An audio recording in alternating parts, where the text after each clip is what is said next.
The most abundant wild carnivore in the world is the subject of today's Wildlife Wednesday, the fox.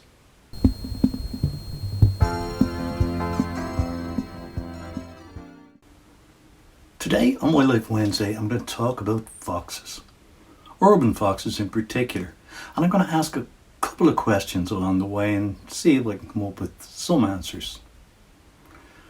Foxes may well be wild animals, but you're just as likely to meet one in an urban setting as you are in the wild these days, because urban foxes have adapted themselves to our way of life, and they thrive in this new ecosystem we've created for them.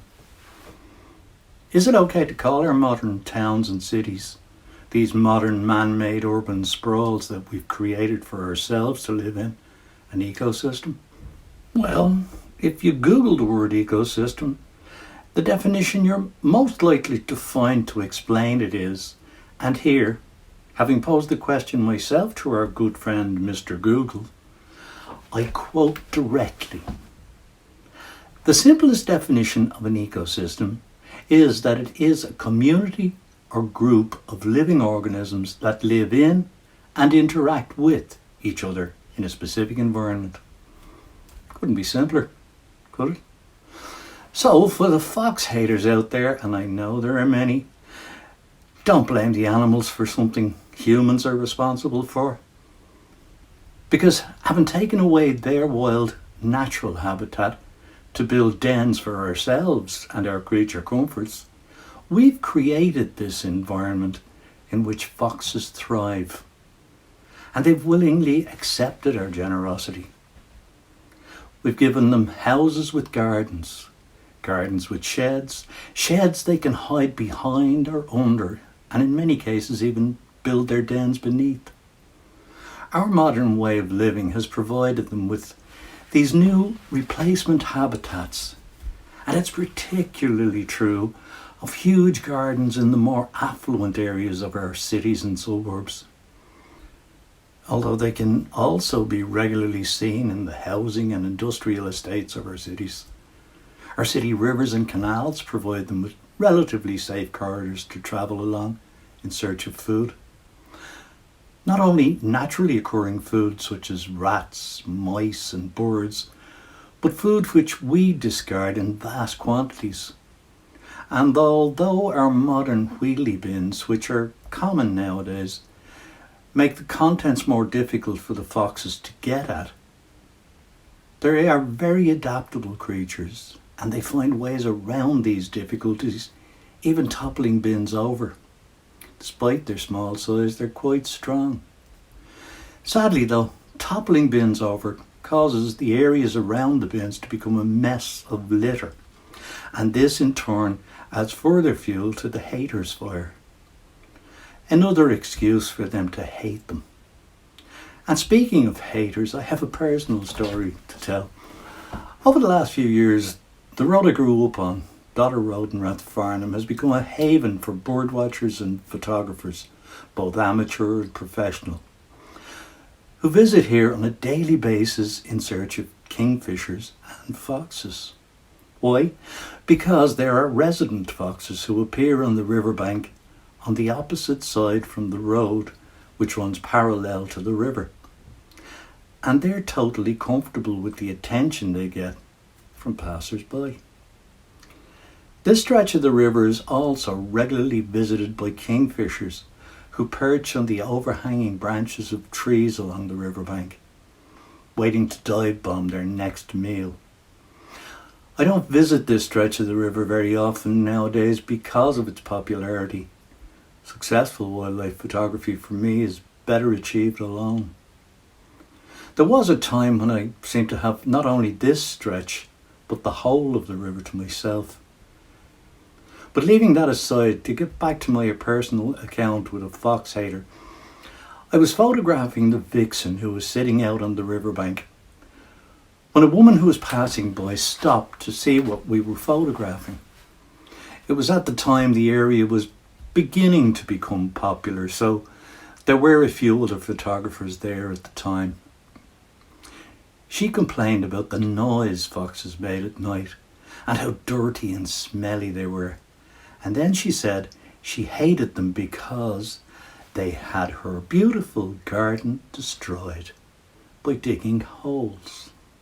And at this point, I said something to the effect that we had taken away their habitat for our own purposes and displaced them.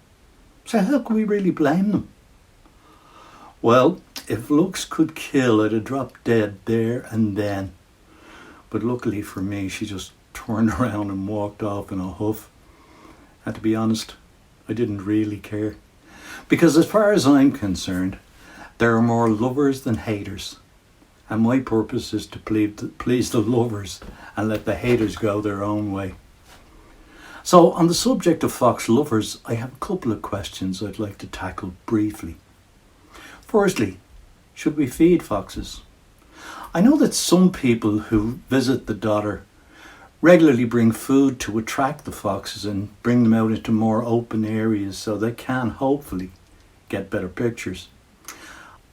I generally tend not to feed wild animals, but there have been occasions in the past where I have used bait to attract a particular species, so I'm not totally against the idea, but as a general rule, I try to avoid this practice.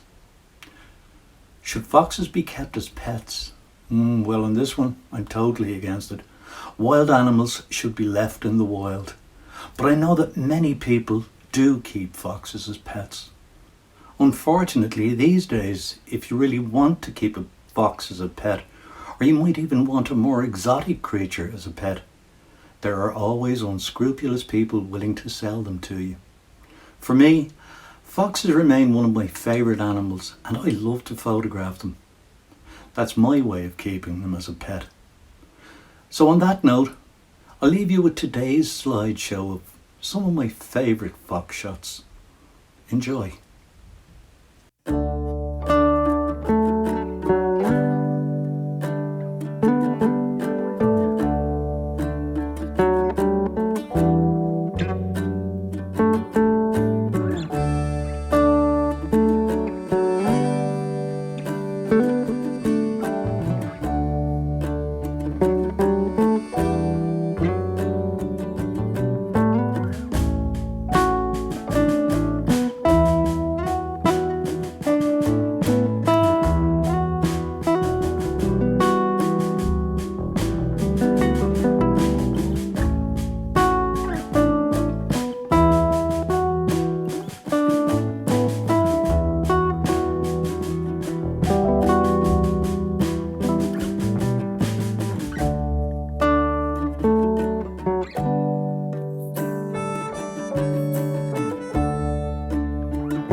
Well, thanks again for watching Wildlife Wednesday, folks.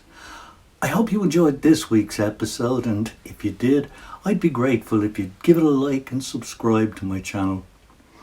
When you do, don't forget to ring the bell so you're notified every time I upload new content. Till next week, stay safe, stay healthy, wash your hands and wear a mask where necessary, while continuing to maintain social distancing. Because unfortunately we're not out of the woods yet. Take care, folks. Bye.